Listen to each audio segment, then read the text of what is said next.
Assalamu alaikum, dear audience. Welcome to On That Note, and you are about to be treated to a masterclass as we explore comedy and the sacred frequencies of life.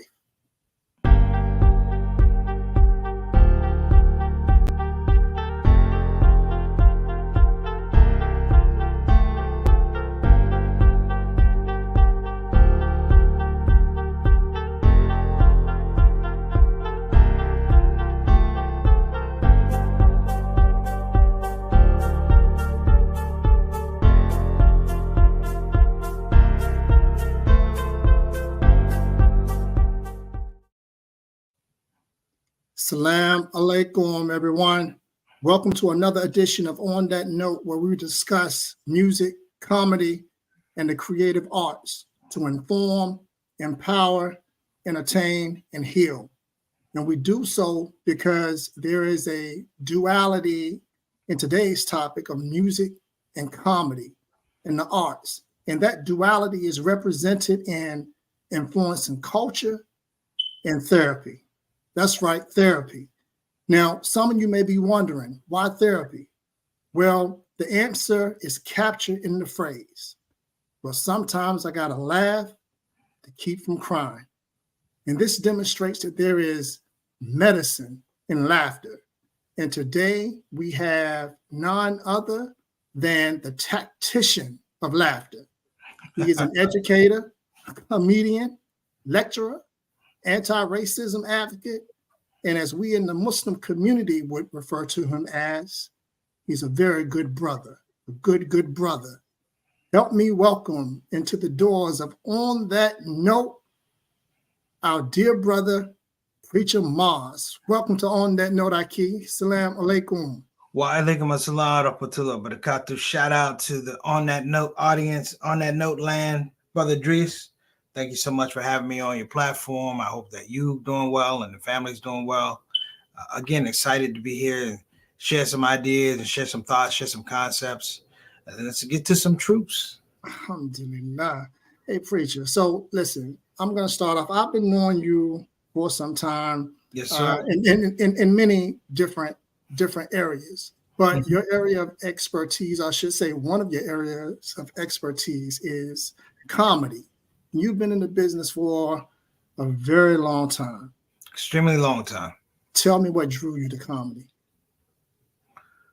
But comedy was liberation to see, particularly as a child of the 60s, and you get to understand what your parents went through, what your grandparents went through, and hear their stories, hear their narratives, and be able to collectively hear how they laughed and they found joy in their existence, where people may not even value their existence. They valued their existence, and this was the currency. People don't realize laughter was currency for the oppressed. Mm-hmm. And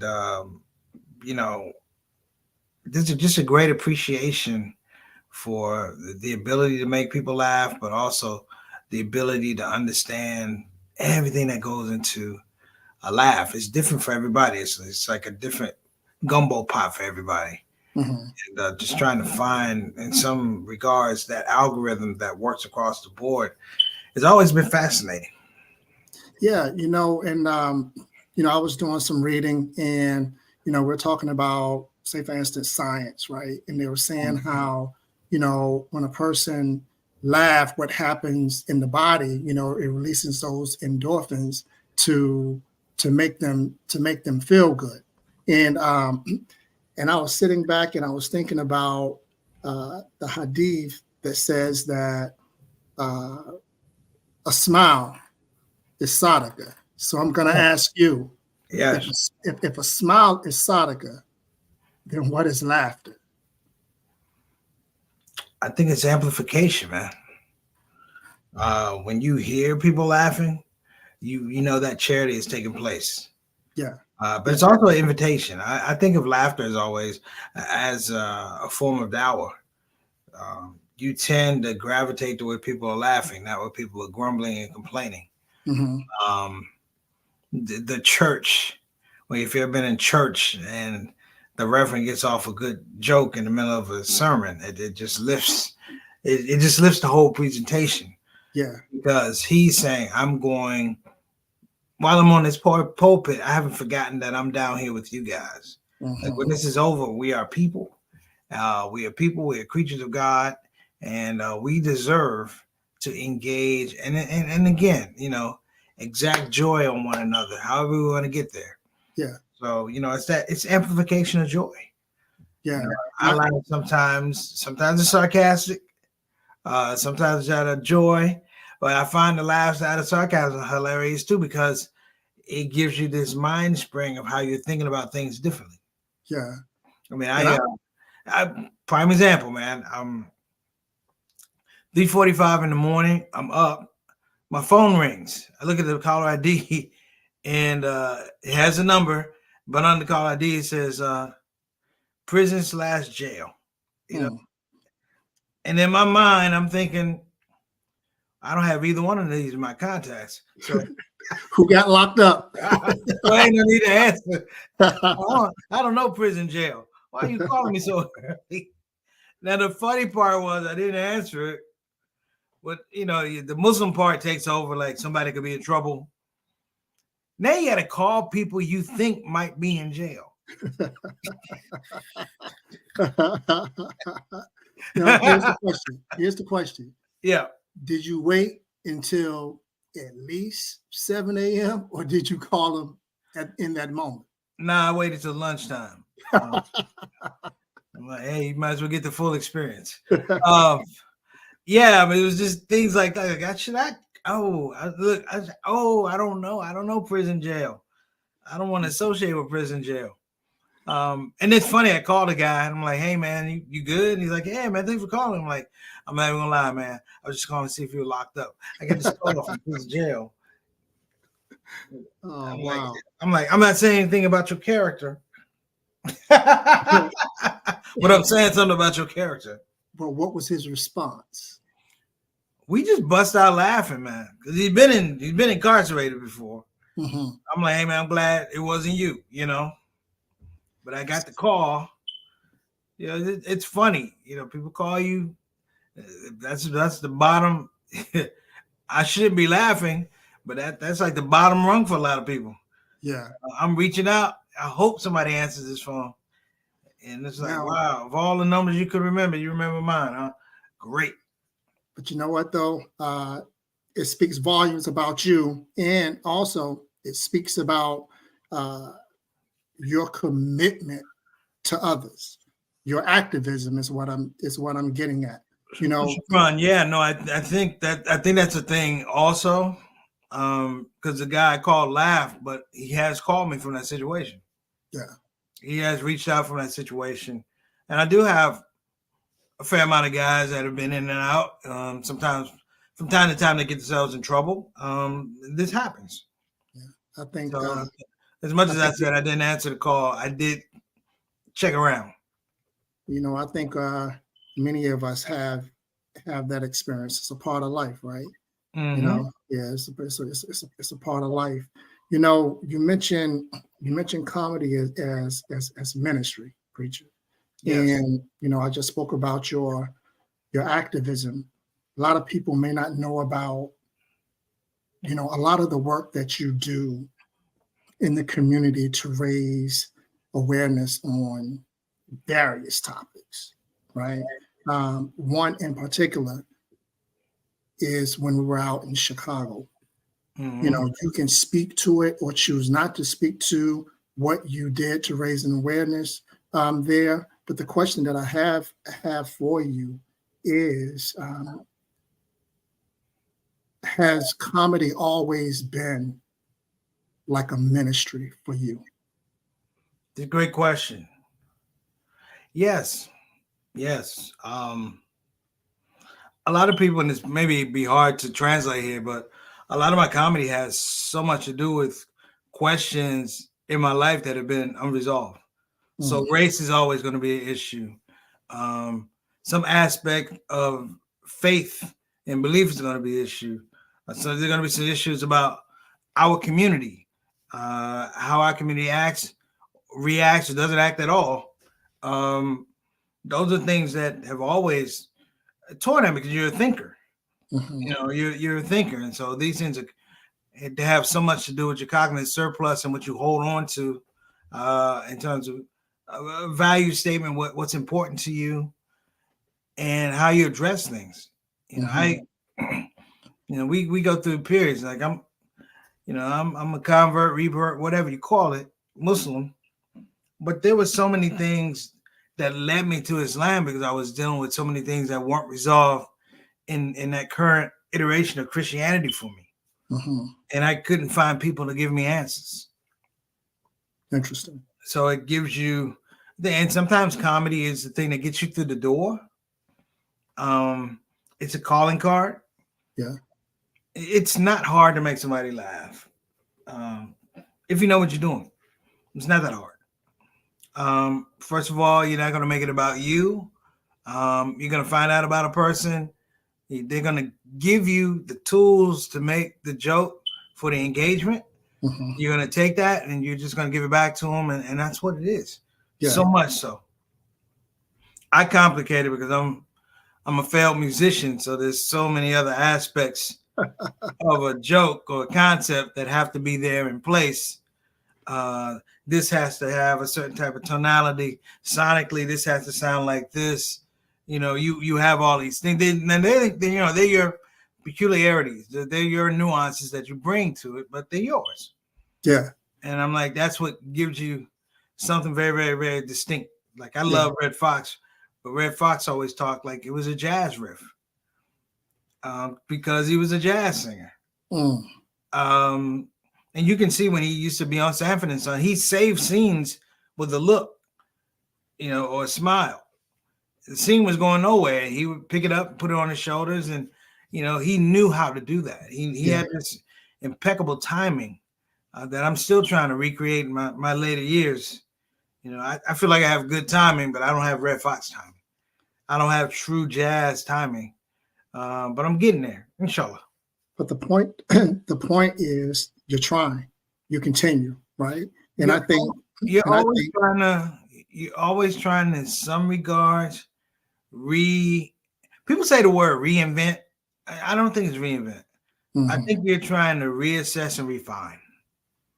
Gotcha. I'm not trying to make this whole thing. I'm not trying to take an apple and turn it to an orange. I'm trying to take an apple and turn it to applesauce or apple juice or apple cider. Because if it's an orange, it's an orange. These things are totally concrete. And so, that's been my philosophy a lot of years. Even in education, I learned that you can't take students as apples and turn them into strawberries. That's not their nature. You can destroy the nature of a child's trust, the nature of a child's self-confidence, the nature of a child's belief in you as an educator. If you put them through these unnecessary changes. And we see that a lot as adults. We see adults have gone through these, whatever systems we're in or engagements they're in. Somebody tried to take an apple and turn it to an orange or orange into a banana. And, they have all these late stage of life anxieties and problems. And it's interesting too, man, that you're mentioning this, because what I'm hearing is that, we need to find our voice. We need to find our talent, refine our talent. And sometimes that comes with, say, for instance, it's with you also as an educator, being able to notice that thing or that thing in someone else, and refining and bringing that out of them to education. Well, you know what? I've spoken about this before. I talked about it this weekend at the Resilience Conference down in Houston. And I talked about Imam Wardi Muhammad. May Allah be pleased with him. When we were talking about Allah made me funny, and he was like, you can't put your investment in being a master comedian. You're on a track to be a master teacher. And at the time, it's like, I've been a teacher. I quit. And it's not the kind of teacher.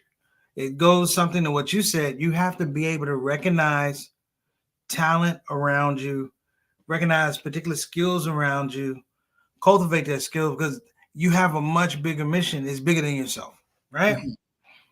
And a lot of that has to do with humility.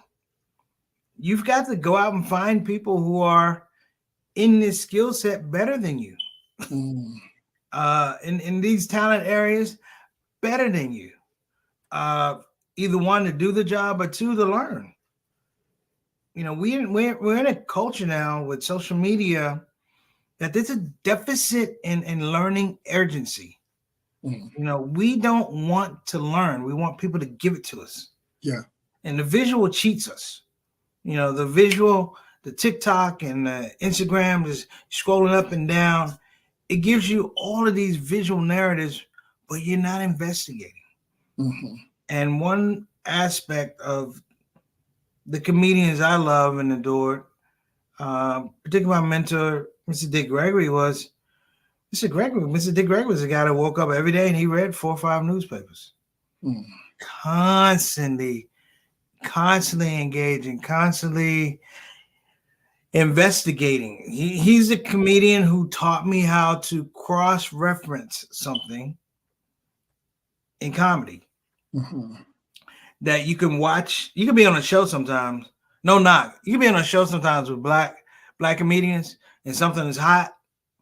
Like Rodney King was real hot. Yeah. And it's 5 or 6 black comedians. Everybody's trying to get on stage first to do the Rodney King joke. So everybody's going to dance. So by the time you do your Rodney King joke, people are like, oh, right? It was him that reminded me that you have to cross-reference this stuff, that there are some nuances beyond Rodney King that make that bit or that joke that much more robust. You know what I mean? Yeah. Talking about Simi Valley, like everybody talk about Rodney King. Nobody knew about Simi Valley. Yeah. When they were moving, it's like, do you know the demographics of Simi Valley? People are like, no. And there's your engagement to go ahead and do some stand-up, but also some education. Mhm. Because ironically, him being the police being exonerated in Simi Valley leads to a riot. Mhm. Being found not guilty by all white jury leads to a riot. And then looking at what were the conditions before the riot. So you begin to see, you know, that there is extreme value in the beginning, middle, end, and understanding that, you know, all these stories have different variances on them. You know, you can watch news. News is very lazy now. Like if it's not TV news, news at 5, local news, news is very lazy because they'll give you a story and then just give it to you. 24-hour news cycles gives that to you. Yeah. You're not going to create a whole lot of new news in 24 hours. But they try to make it like, yeah, we're going to be coming back with something new. It's not nothing new. It's been breaking for 18 hours. Exactly. You know. And what they count on is you didn't see it originally when it broke. Exactly. You didn't see it originally. You didn't see it originally, and maybe you come back thinking, "Oh, something else is broken." Yeah. You know, it's you know, I had my BA in broadcast journalism, and I think after the early '90s, that journalism began to break away because of the internet, and that people could have vlogs and blogs and all that type of stuff where you can create your own audience, and it didn't require journalistic integrity. Yeah. And so you can have a nation of 1 million people that just listen to what you say or wait for you to say something. Yeah. Which is more about marketing and positioning. It's not about, I really know how to communicate with these people. Mm-hmm. I really know how to give people the truth in a very, very meaningful way whereby I'm respected, you're respected, but the truth stays right here. So it's really interesting how people engage. I watch people not be able to talk to one another these days. Mm-hmm. It's an amazing thing to watch. I'm talking about married couples. Well, it's like people are very uncomfortable to be challenged. You know, Yeah. yeah, No, that's a very. Go ahead and continue on that point. That's a yeah. valid It's point. it's like people are uncomfortable to be challenged, and it speaks to, well, I shouldn't say it speaks to a point, but it brings me to this question because you said that you have to be able to find people that are better than you, stronger than you, smarter than you in certain areas, Mhm. but you're working with them. So, preacher, you mentioned and you've thrown some names out, right? You threw out the great Dick Gregory as your mentor. Yes. Some people don't know that about you. That you have this person who people will consider to be a giant in many areas in the creative arts or in the entertainment sphere. Arts So activism. Yeah. yeah, so how have you been able to be comfortable as preacher Moss in these spaces and then having these individuals around you that amplify what you do, but you not be threatened? Not be threatened. I never really felt I was threatened, because I knew I was different. Mhm, When I was a kid, I knew I was different. My mom and my dad, may Allah be pleased with them, really argue with me in terms of my development as a child because I was different. uh-huh, So I was a kid to go play soccer, basketball, but I was a kid that could really play the violin. Um, I love R&B, James Brown, but if you give me some time, I'm gonna listen to some Miles Davis. I'm gonna listen to some Stravinsky, Rites of mhm, Spring. I'm going to listen to it. I find value in it. mhm. It helped my creative process. It also tied into the fact that I was the only child, but it gave me all this capacity to explore. And then as you get older, it's like, man, uh, I've mastered some aspects of being a loner, of being an only child. So you know how to go someplace, plant a seed, uh, plant a seed. You don't have to know anybody. Just plant a seed. You know it's going to grow. You're going to do. It's going to grow the way you need it to grow. Yeah. So you do that, and there's a certain this is a specific type of certainty that comes to that. And being threatened, I'm happy to say when somebody does something better than me, they can do that better than me. So Um, when and I don't think sometimes I don't sit around going, I'm better than so and so. You know you're better than so and so. mm, mhm, But what does it matter? That person's probably better than me in something. yeah, The problem is person A doesn't think like person B. So if I'm yeah, better than you, you say I'm better than you, then sometimes it's a threat. You're thinking that you won't get better because I'm better. yeah, It's that narrative of zero sum. Like in America, racism is like a zero sum engagement where take a black man with a lemonade stand, white man with a lemonade stand. Black man has 10 glasses of lemonade, white man has 10 glasses of lemonade. Sell them for $2 each. Black man sells all of his lemonade, he's got $20. The white man's looking around, he still has lemonade. He's thinking, that black man got my $20. mm, If he wasn't selling, I have $20 instead of 10 cups of lemonade.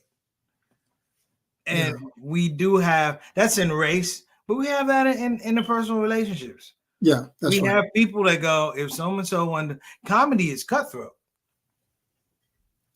Comedy is cutthroat because you'll have people who will obsess and grow great levels of anxiety thinking that if I don't, if this person is here, I can't get to that point.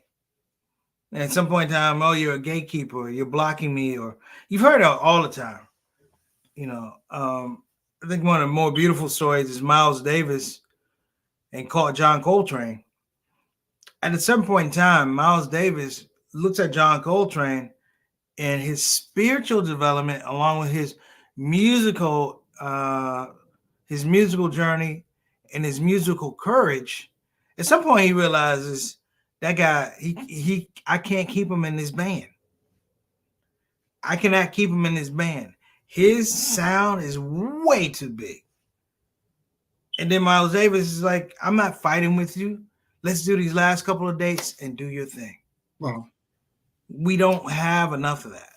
Yeah. In our religious community, we don't have enough of this person's spiritual journey is so big.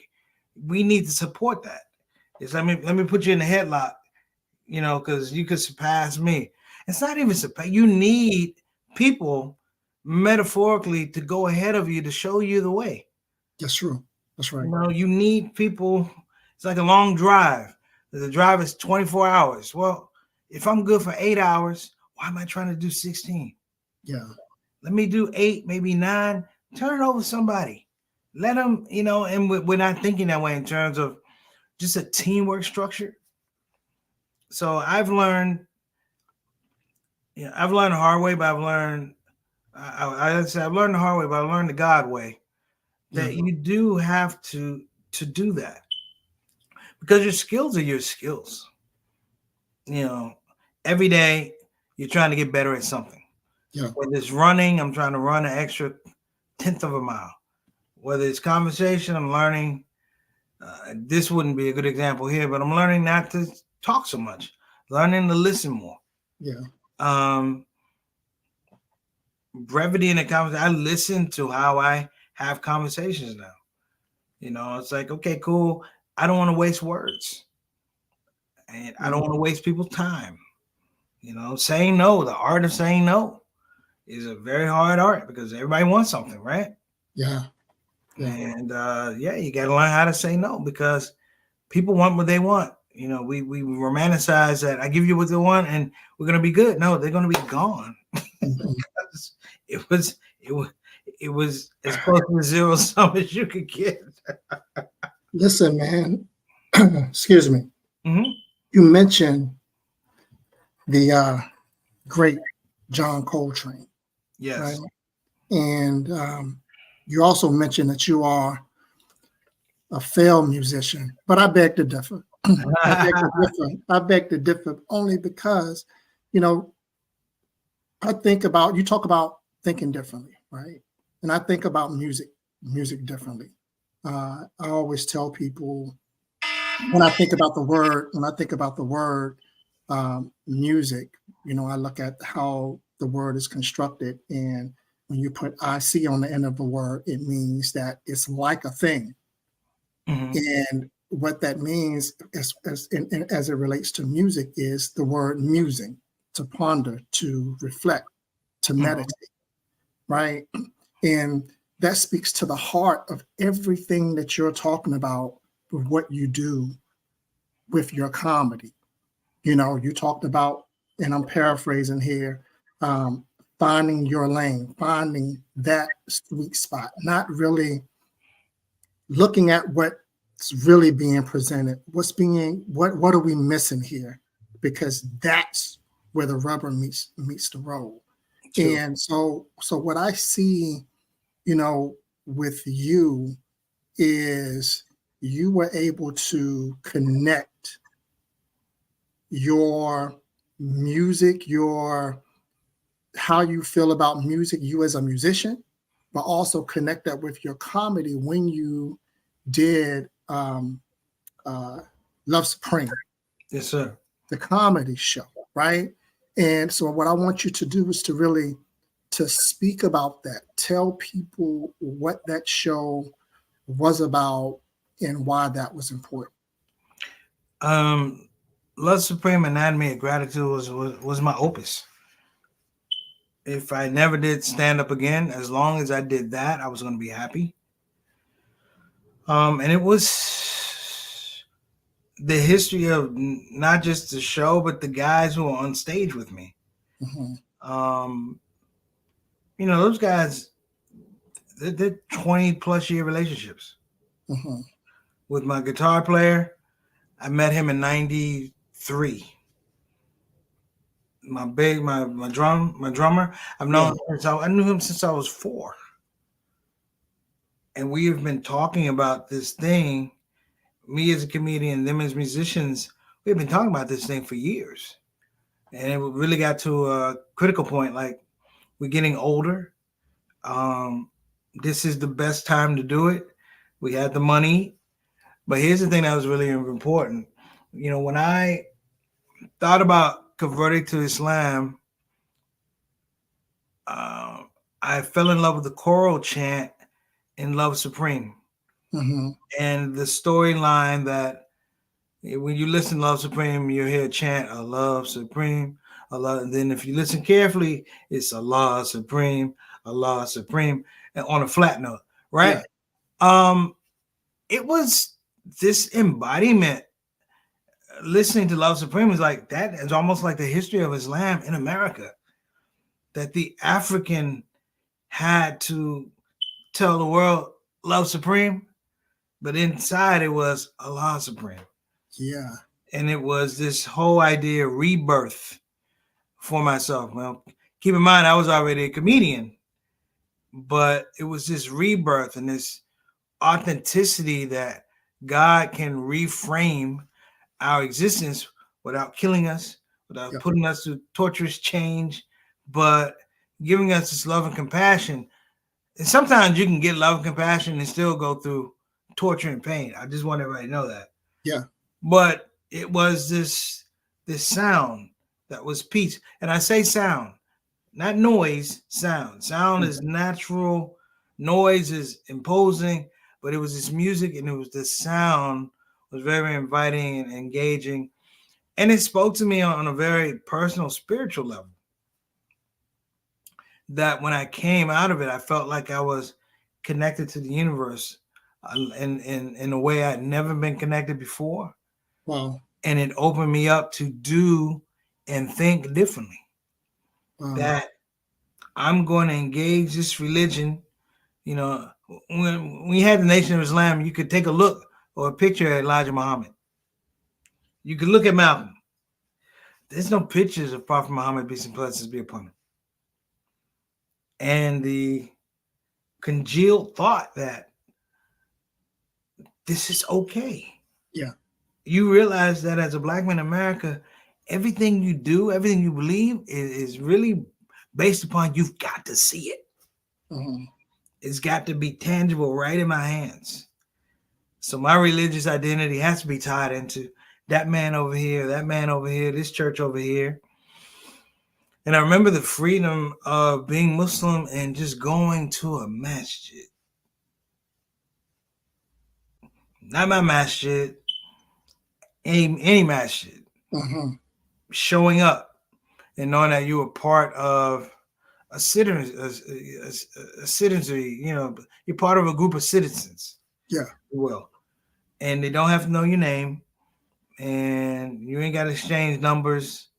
But in the end, you're going to pray as a part of this citizens group, if you will. Yeah.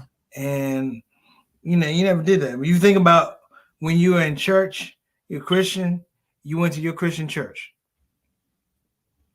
And if you're on the road, you didn't go to church unless you knew somebody that went there, right? Yeah. It wasn't a phenomenon you just show up. But this is different. Now you're open to try different things. And one of the things you really, really tried for me was I wasn't so beholden. I wasn't putting so much value on white supremacy. Mm-hmm. That the whole idea of whiteness, and now it's been greatly devalued. Now I have the freedom of a train. Now I have the freedom of a Art Blakely. Now I know what Malcolm was talking about. We're going to move that out of the picture. Yeah. In Islam, we say whatever is good comes from Allah, whatever is bad comes from my nafs. Man, that's a powerful joint, man. And I'm gonna tell you what I'm hearing too, preacher. When you start talking about these things, right? You're right.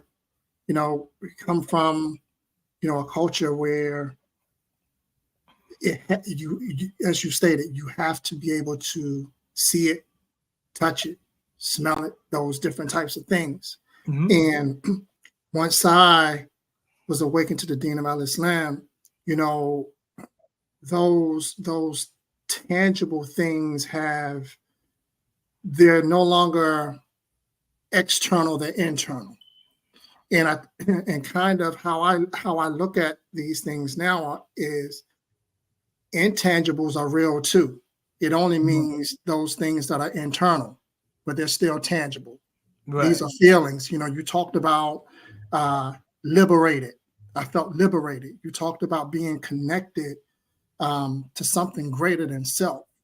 To me, those are intangibles, but yet they're still real. And They're still real. And as African Americans, those are things that were always discouraged. Yeah. We live, no knock on Christianity, but I'm like, we live lives as dependency Christians. We didn't have the scholarship. We took interpretation of the Bible that were given to us. We were dependent on so much, even up to the 60s. We didn't have black seminaries. We still don't have black seminaries, really. But the idea of scholarship in the way of, I'm purposing my scholarship to improve myself, to grow my mind, to, in an adjunct way, grow my community. It's a powerful thing. Yeah. We didn't talk about that. Civil rights, extremely important, but it's extremely insular. It's extremely insular. As important as it was, it's extremely insular because that's what we saw. The biggest crime for Martin Luther King and the Civil Rights Movement is not understanding or not being able to appreciate at that time because they had so much going on. They were international monolith, man. The whole world was watching them. Yeah. They were international monolith. The whole world was watching them. And in my mind, they're stars and still remain stars. Yeah. Not heroes, but superheroes. Yeah. But can you imagine if we had 24-hour television back in 63? Oh man. Can you imagine we had that 24 hours in 63, 62? And you had connected black intelligence throughout the country and the world going, this is what they're doing? TV was localized, so you could beat up black folk back then. Brother could come up missing, sister could come up raped, sadly, because it was localized. That's the power of media that we also need to look at. How media betrayed. We talk a lot about current events, but you better know this provocation of the provocation really trying to stranglehold media is real. Yeah.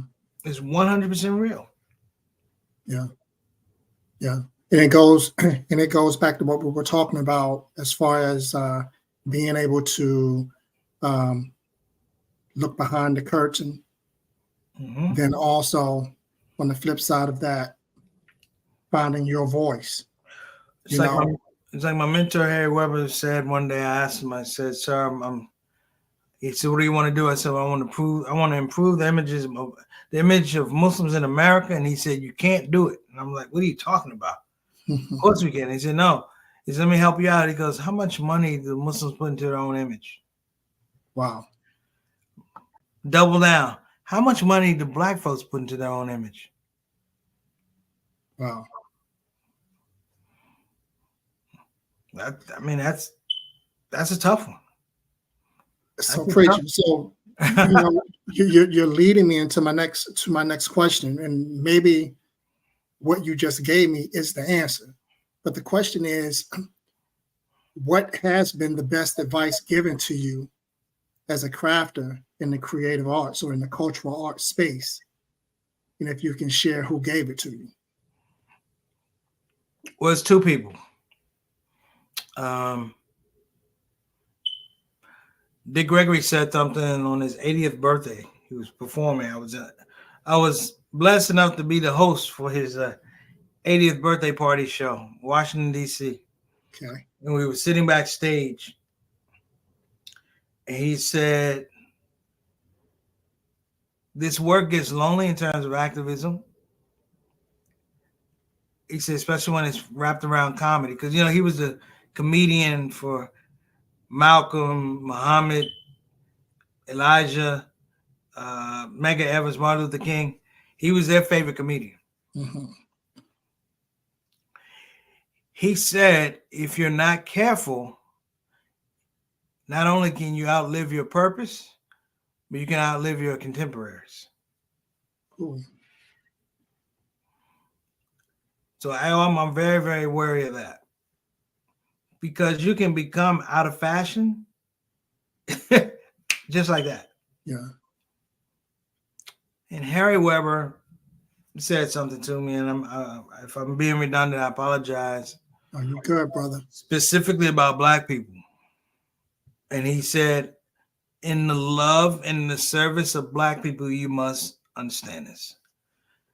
And I said, sir, I'm ready. He said, I love Black people, but here's the problem. He said, we're great at making moves, horrible at making decisions. Say that one more time. He said, we're great at making moves, horrible at making decisions. Cool. Now break that down for our listening audience. We talk a lot about constructive ideas. We have committee meetings and things, but in the nuts and bolts of it, a lot of that can be moved to the side because you have to make a decision. Mm. And the direction has to be followed.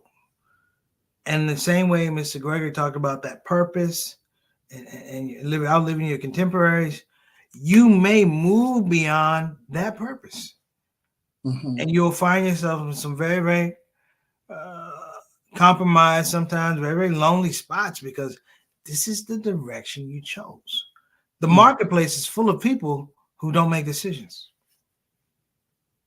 Do you think people are afraid of making decisions because they're afraid of losing, failing, or whatever they contribute, or however they would categorize? I mean, people may be afraid of making decisions for a lot of reasons, but I think one of them, which is really, really prevalent, is we're not in a society that rewards or understands that people can think differently, and it's not necessarily wrong. Mm-hmm. I didn't say make the wrong decision or the right decision. I said make a decision. That's right. So, you know, Dr. Sherman Jackson said something these days about the polarization of choice. In the old days, the smartest person in the village got up and going, he goes, I'm the dumbest person because he wants to learn, you know. He said, but we're in a place now, in the old days, the really wise and learned people will say, okay, in an exchange of ideas, I'm right. I'm right with the possibility of you being wrong. You're wrong with the possibility of me being right. Mm-hmm. Right? Edrees, you're wrong, right? You're possibly wrong, and I can be possibly right. In that play, that gray area is engagement, it's exchange, and it's humility. Yeah. We can all be wrong, right? With the possibility of being right. We can be right with the possibility of wrong. In that space is elasticity, meaning that I'm open to new ideas. Now it's absolutism. For me to be right, you have to be wrong. Yeah. For you to be right, I have to be wrong. You see what I'm saying? Yeah. And I can't allow anything in my mental space, my emotional space, my spiritual space, anything that's different than what I'm having now, because it causes the whole foundation to crack. So if you look at racism, some of the foundational aspects of racism, we don't want interracial marriage. What do you have now? Interracial marriage. Mm-hmm. You watch it on TV now, you know, a white man, a black woman, and some mixed kids, right? We don't want you living around us.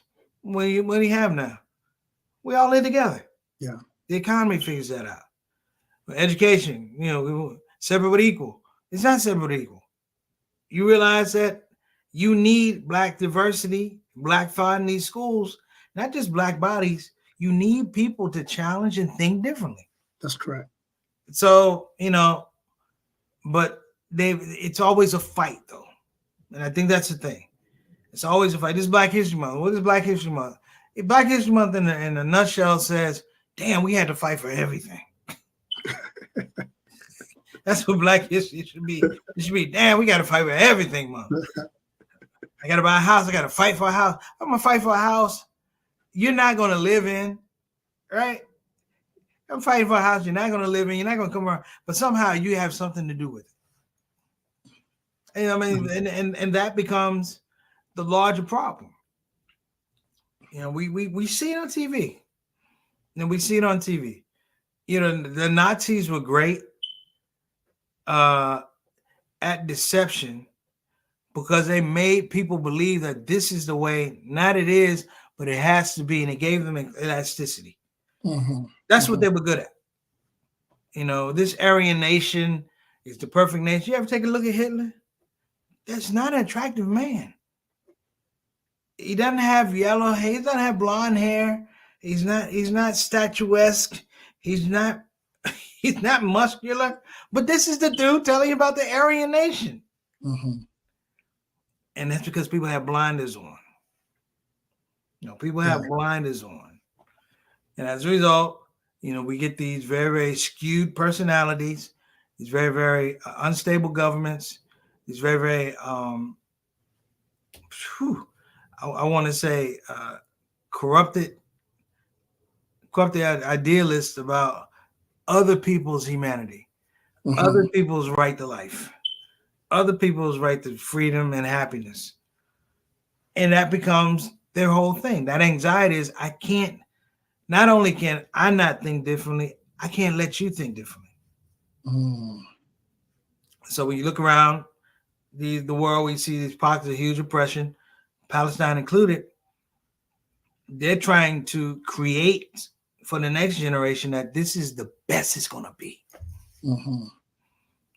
See those bombs and buildings, this is the best it's going to be. And when the bombing stops, you should be euphorically, it should be euphoria. You should be happy. Mm-hmm. They do that with Black people all the time. America has done an amazing job at underselling the African American. That they show you a piece of meat that's rotten, and they say, eat it. We say, no, I'm not going to eat it. Then they take the piece of meat away. And that will work normally, so I can go buy some meat someplace else, but they create laws where you can't buy meat anymore. Mm. Anybody that sells you meat, they're going to be criminally liable. And anybody who sells you meat is going to be socially ostracized.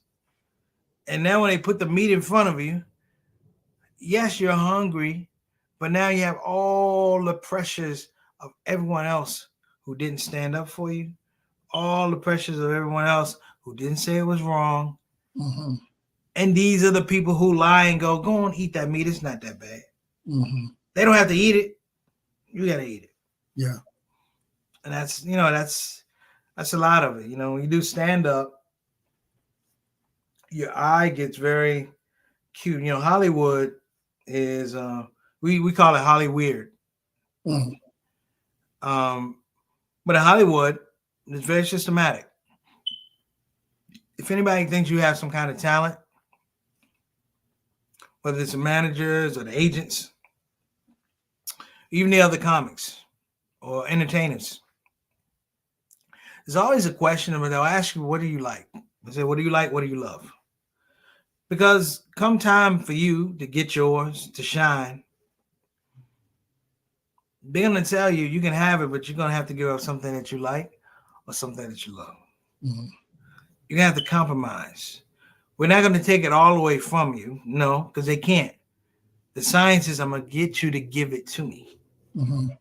Because it's more important if you give it to me. If I take it from you, that's robbery. If you give it to me, that's a conversation. Mm. And if you give it to me in that conversation, I can revisit that conversation. And a lot of people uh, make moves, don't make decisions. Wow. Wow. So how have you been able to be steadfast, be very consistent, have a great career in the business, and maintain your identity? How have you been able to do so? You know, I give all praise due to Allah Amen. first and foremost. But I've been involved or around practitioners who strategically think, Mhm. listening to people who strategically think. We're going to engage a problem, but what were the problems before that problem? Remember that cross referencing. It may be the fact that late in my life, I did become that journalist that I never wanted to be in terms of a newspaper guy, a radio guy. Um, Now you look at the world. I spend hours going through stuff. I don't necessarily trust the internet, but when you read something on NBC, you got to cross reference it with NBC, CNN, and then who's giving me what, Yeah. and then you got to go on the internet and go, what was the thing, I think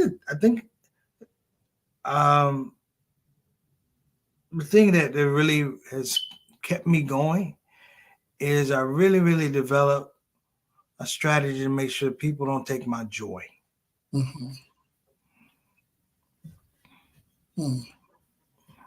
But what's that strategy, uh, preacher? How does that? I mean, you don't have to go into detail, but if someone is like, well, what can I do to protect that, which is most important to me, if it's joy? What I learned, ironically, man, Idris, they can't take your joy if you give it to somebody else. Hmm.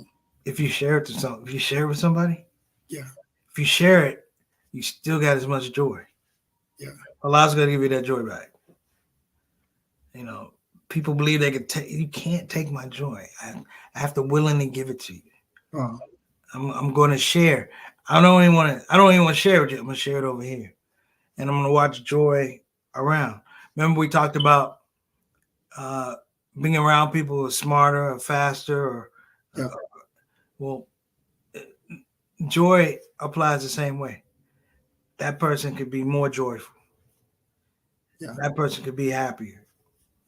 You understand those situations and you value it. Yeah. Yeah, you 100% value it. So let me ask you this question because the title of this show is uh, "If a smile is Sadaqa, then what is laughter?" Do you keep comedians around you?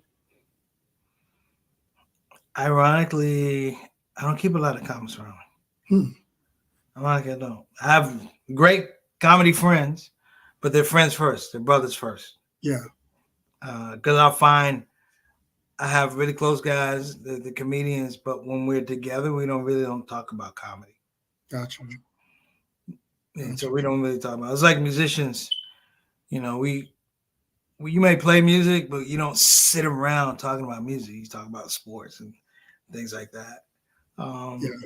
So I think that's important. But you always keep some comedians around just for relevance. Guys still working at clubs, guys working the cruise ships. And that's good because you're always working on your own thing too. Yeah.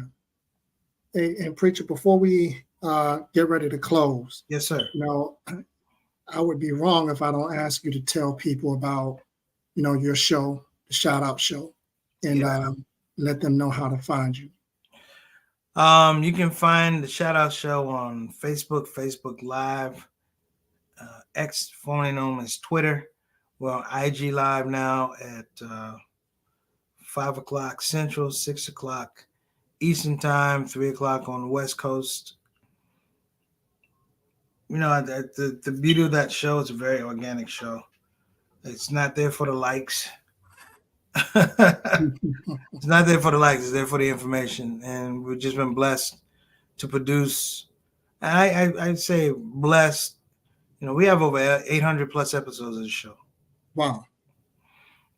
And how did that show come to? It started out Ramadan 2020. My executive producer, Satana Whitfield, and I finally, with this StreamYard technology, we finally have a show. Mm-hmm. We don't need a $5,000 setup on cameras and lights, and you know what I'm saying? Yeah. But and then all of a sudden the whole idea of, hey, I was a journalist. Now I'm like, this is a broadcast suite. I can do broadcast platform. I can do a whole lot of cool stuff. And then we said we're going to do Ramadan 30 for 30, which is for 30 days. We're going to broadcast. Okay. We got around the 28th day and we're like, what do we do once we hit 30 days? And it's like, keep going. Wow. And what do you do after you hit 100 episodes? Keep going. Yeah. Keep going. And that has a lot to do with being a musician, wanting to be a musician. We call it deliberate practice. Mm-hmm. If you ever read why am David and Goliath, Twitch, Malcolm Gladwell, he talks about the amount of hours that you have to gain expertise, 10,000 hours. Okay. I'm a big believer in that. So doing the shows, I want to get my 10,000 hours. Okay. So when I'm in front of a camera, I want to be as natural as I could be. I want to be as formative. I want to be at the top of my game. So maybe the first 300 episodes is learning how to master a 22 or 30-minute segment, 22 minutes and 8 hours of advertising. An hour was 44 minutes, 60 minutes of advertising. And you want to be able to sit here on TV and make sure people aren't wandering. And what is he talking about? You can stay in a pocket for 20, 30, 40, 50 minutes. That's what I was doing with stand-up. It's helped my stand-up. It's helped my writing. I do a thing on Fridays. I just realized going all the way back, I've been doing since 2021. I do this thing called Friday Reminders. Oh, yeah. I appreciate those too, my brother. And Friday Reminders started out just like that because I was like, you need something inherent to work on your writing. Yeah. That it has to be something that's a concept, it's a base, but you got to do it at least once a week. And so I came up with the whole idea of the Friday Reminders. I'm like, man, I got almost 2 years of Friday Reminders. And look, and basically what you're telling me, telling the listening audience is, hey, we got to get uncomfortable. That's where the growth is, right? Yeah. I mean, I'm got to be uncomfortable, man. I just turned down the tour for some money because I just felt like you're gonna try and have me doing the same thing. Mm-hmm. And I was like, if Allah put it in my heart to turn it down, there must be something else out there. Yeah. And I'm like, there is. And the minute I did it, I'm like, whew, I feel the weight off my shoulders, man. So listen. So to get you to another set, tell people how can they book Preacher Moss? You can go to @preachermoss.com. You can go to preachermoss.com, or you can book me off of Instagram @preachermoss. Probably easy to go to Instagram @preachermoss to get me, or just when you need a really good OG Muslim comedian, just ask somebody and they'll give you my number. And they'll call you, right? So yes, I got him. I know who to call. So, man, I want to thank you for your time this evening. Yes, sir. To drop these nuggets. I hope that our listeners got a lot out of our conversation today. We talked about the intersectionality of comedy and music, but really we're talking about timing, space. We're talking about spirituality. Yeah, that's right. Finding your voice and aligning your voice with others for greater impact. That's harmony. So all of these things is a natural alignment. And I'm going to thank you publicly for sharing your knowledge with me when I was considering starting on that note. It was you who shared information with me. It was you who said, hey, come over here. Let me show you how to set these things up. And it means a lot, man. And I really appreciate it. So you are one who not only, say things with your tongue, you're also a man of action. So I really appreciate that. And I pray that Allah Ta'ala continue to guide you in everything. Hey, man, it's easy to do that. When I see somebody making a decision, the rest is it. You say, man, I'm trying to do this. Okay. I mean, I'm gonna be tuning into your spot. I'm like, man, he killing the game. I can step my game up. I'm like, happily. I'm happy to see you killing the game.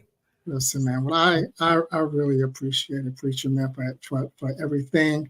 I thank you for your time this evening, man. May Allah continue to bless and guide you and give the greetings to the family for me. Yes, sir, man. Assalamu alaikum wa rahmatullahi wa barakatuh, man. Alaikum salam wa barakatuh. Continue. Yes. Assalamu alaikum.